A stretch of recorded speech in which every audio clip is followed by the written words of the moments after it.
नमो बुद्धाय. जय भीम मित्रांनो. आजचा आपला स्पेशल व्हिडिओ असणार आहे एक हत्ती आणि बौद्ध भिक्षू समोर कसा नमन करतो, त्यांच्या समोर कसा वाक झोकतो याबद्दल आपला व्हिडिओ असणार आहे. तुम्ही मित्रांनो कथा ऐकली असेल किंवा बुद्ध आणि त्यांचा धम्म यामध्ये देखील वाचला असेल. देवदत्त नावाचा गौतम बुद्धांचा भाव असतो.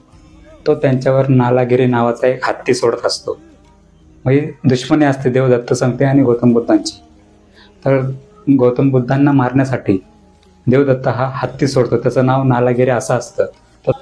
तो नालागिरी हत्ती गौतम बुद्धांच्या दिशेने धावत जातो आणि जेव्हा गौतम बुद्धांच्या समोर जातो तेव्हा तिथेच तो नतमस्तक होतो.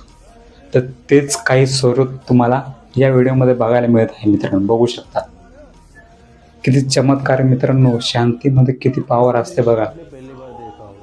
आपण जर सगळं त्याग केलं, सगळं अहिंसेच्या मार्गाने चालत राहिलो तर काय काय आपण प्राप्त करू शकतो. तुम्ही विचार करा मित्रांनो. विचारही करू शकत नाही. आपली एवढी पॉवर आहे बौद्ध धर्मामध्ये. तुम्ही व्हिडिओमध्ये शेवटपर्यंत व्हिडिओ चालू कंटिन्यू करतोय आपण. कथा.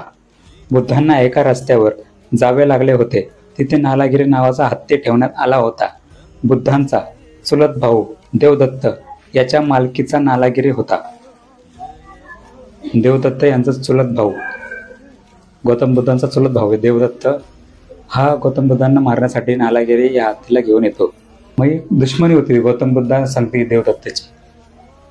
बुद्ध आणि हत्ती नालागिरी, ज्याला धनपाल असेही म्हणतात, यांची कथा बुद्धांना देवदत्ताने त्यांना इजा करण्यासाठी सोडलेल्या एका भयंकर मादक हत्तीला वश करताना दाखवते. हे जे बुद्धांच्या प्रेमळ, दया आणि करुणेच्या शक्तीचे प्रदर्शन करते. तर तुम्ही तो बघत आहात मित्रांनो. बघा, गौतम बुद्धांनी देखील एक अहिंसा म्हणजे खूप रागीट असा हत्ती त्यांनी कंट्रोल केला होता. बुद्धांनी त्यांच्या समोर गेला आणि तो नतमस्तक झाला गौतम बुद्धांचा.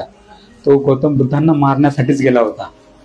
पण जेव्हा त्यांनी गौतम बुद्धांकडे बघितलं, दोघांची एकमेकांची नजर एकमेकांकडे गेली, त्याच वेळी तो गौतम बुद्धांच्या चरणी गेला. तर तेच काही उदाहरण तुम्हाला या व्हिडिओमध्ये बघायला मिळत आहे मित्रांनो. तो हत्ती बघा कसा खेळतोय भंतेच्या समोर. बघू शकता मित्रांनो किती पॉवर असते बुद्ध धर्मामध्ये.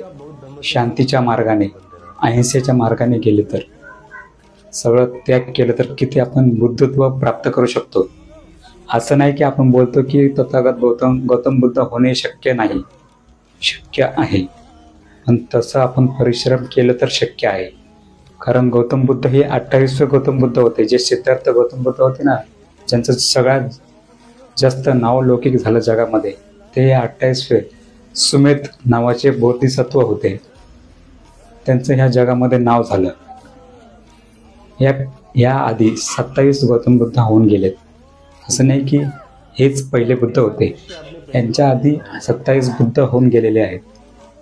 पण सगळ्यात ज्ञानवान, धनवान बुद्ध म्हणजेच 28वें सुमेध बोधिसत्व.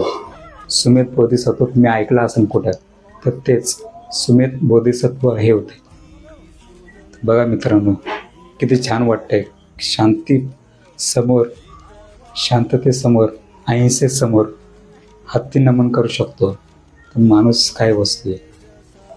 माणसासमोर सगळे शांत होतात. माणूस हा असा प्राणी आहे मित्रांनो. माणूस देखील हा प्राणीच आहे. माणूस काय हा, पण माणसाला काय आहे, त्याला बुद्धी दिली ना, म्हणून तो जास्त विचार करू शकतो. आणि त्यांनी एवढं सगळं साम्राज्य उभं केलं या पृथ्वी तळावर. बाकीचे प्राणी आहेत पण त्यांना विचार करण्याची शक्ती दिलेली नाही. ते फक्त प्राणी म्हणून वावरतात. त्यांना माहिती आहे आम्ही प्राणीच. माणूस पण प्राणी आहे. माणसाने अशी प्रगती केली आहे ना, त्यांनी प्रगती तर केलीच आहे, तर त्याच्याहून जास्त जगाची वाट लावलेली आहे. जेवढी प्रगती झाली त्यापेक्षा जास्त वाट लागलेली आहे. मी तर म्हणतो माणूस नसायलाच पाहिजे होता या पृथ्वी तळावर. तर जाऊ दे, आपण दुसरीकडे वळतोय दुसऱ्या विषयामध्ये. बघू शकता मित्रांनो किती छान वाटतं हा व्हिडिओ बघून. तर नक्की सबस्क्राईब करा. चॅनलवर जर नवीन असाल तर नक्की सबस्क्राईब करा, लाईक करा, शेअर करा, कमेंटही करा. नमो बुद्धाय, जय भीम म्हणून कमेंट करा. चला भेटू अशाच नवीन व्हिडिओमध्ये. चला बाय. नमो बुद्धाय. जय भीम, जय भारत, जय संविधान, जय बहुजन. बाय.